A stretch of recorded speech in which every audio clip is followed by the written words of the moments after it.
mi tâm puin xem xóa tu linh là viên lấy vùng thiên rùa thì mi xin ít khăn sẽ lấy đừng áo nạc thu thăm pa linh tu kinh bật chia đây đây là một tu ý xin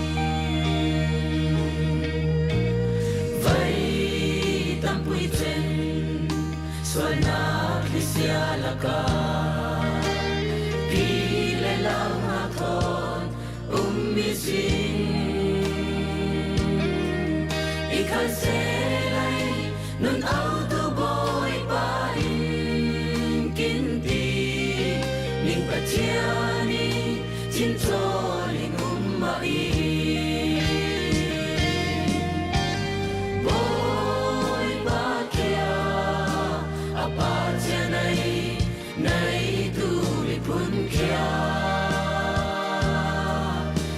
Hẹn lấy vu ma nguy phu giao tu y xin bôi ba in amin đúng ngay kinh ri về ba in Hallelujah đi in thăng phát nga xin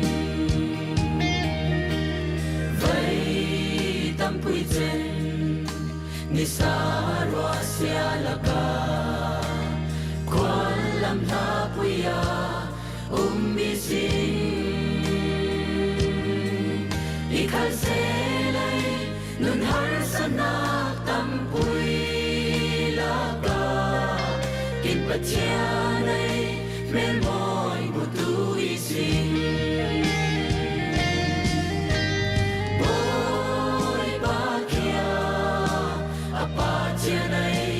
nay tu đi pun kia để kịp lấy vô ma nguy phu trong tu y xin bôi ba in amin nung ngay kinh ri về ma in Hallelujah thì in thăng phát nga xin